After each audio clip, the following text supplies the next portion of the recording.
Goeienaand. Ons themareeks vir ons Pinkster is aan tafel met Jesus.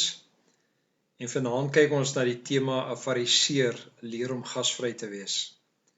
Ons teksgedeelte is Lukas 14 van vers 1 tot 14. Gemeente, as ons gaan kyk na die geskiedenis van ons eie kerk, dan is dit so dat die NG Kerk in sy beginjare een kerkverband was, en waar bruin en swart en Indiër en blank almal by mekaar gekom het in een erediens. By 'n paar algemene synodes was daar 'n vraagstuk op die tafel gewees waar party mense ongemaklik geraak het met die bediening van die nagmaal en eintlik gepleit het dat nagmaal dan in afsonderlike eredienste bedien moet word. Dit was telkens afgewys gewees, maar in 1857 is dit dat die moderator van daardie algemene synode, Dr. Andrew Murray, dan die toegewing gemaak het deur te sê terwille van hulle wat swak is, terwille van die swakheid van sommige lidmate, dat die bediening van nagmaal apart moet bedien word. En so het die aparte ontwikkeling van gemeentes ontstaan. In 1881 het die NG Sennekerk vir die bruin gemeenskap plaasgevind, later die NG Kerk in Afrika wat die swart kerk verteenwoordig het, RCA wat die Reformed Church of Africa is, vir ons Indiër gemeenskap het dan ook later ontstaan. Hoekom ek hierdie stuk geskiedenis vertel is dat hierdie geskiedenis wil vir ons eintlik kom sê, hoe ek en jy kom aansit by 'n tafel, sê iets van dit wat ons glo. Hoe ons is, hoe ons eet.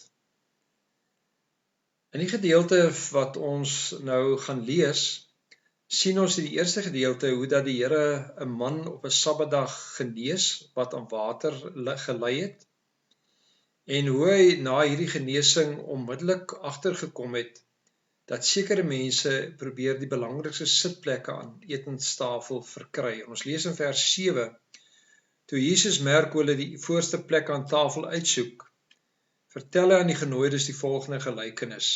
As iemand jou na 'n bruilof toe uitnooi, moet jy nie sommer op die voorste plek gaan sit nie. Dit kan net wees dat die gasheer iemand uitgenooi het wat belangriker is as jy is. En dan sê hy eintlik ons moet agter sit. Is beter om genooi te word om voor te kom sit as die verleentheid om van sitplek te skuif. In vers 12 sê hy ook, hy het ook vir die gasheer gesê, as jy in die middag of in die aand 'n maaltyd gee, moet dan nie jou vriende of broers of familie of ryk bure uitnooi, sodat hy jou waarskynlik ook weer uitnooi en jou op die manier vergoed nie. Nee, as jy 'n feesmaal gee, nooi dan armes, krepeles, verlamdes en blindes. Die gedeelte wat ons lees gaan oor 'n feesmaal by 'n vername Fariseer en dit vind plaas op 'n Sabbat. Dit sê vir ons hier is 'n stuk spanning wat opbou. Onmiddellik wanneer die Here aan tafel is, dan genees hy 'n man wat aan water ly.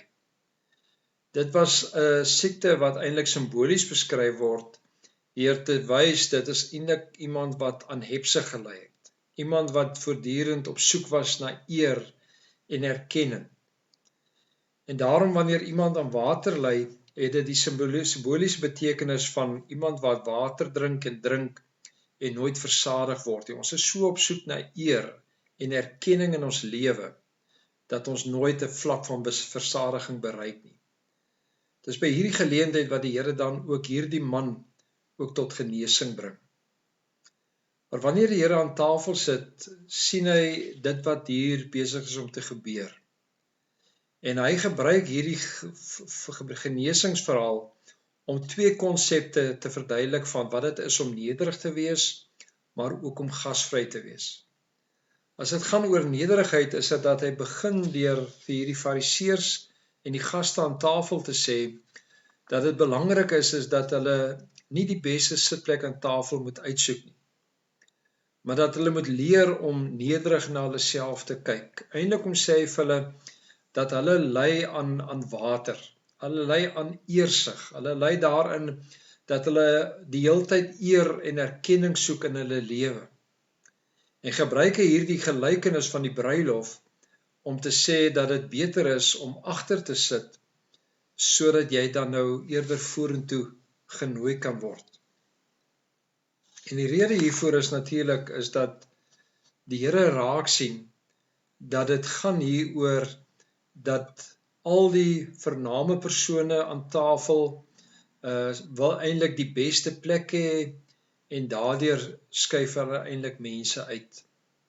Daarom wanneer hy praat oor gasvryheid, dan sê hy dan ook vir hierdie gasheer, dan sê hy vir hom, maar gaan nooi mense wat nie vir jou kan vergoed vir dit wat jy aan hulle doen nie. Ons weet dat dit vir hulle belangrik was om status te hê in die gemeenskap, dat wie jy genooi het en wie jou uitnodiging aanvaar het 'n manier gegee van status, erkenning in jou lewe. En dan kom die Here en sê, maar gaan nooi eerder die randfigure van die samelewing. Gaan nooi die blindes en die krepeles en die armes van hierdie gemeenskap. Moenie mense nooi met die verwagting om weer deur hulle uitgenooi te word nie.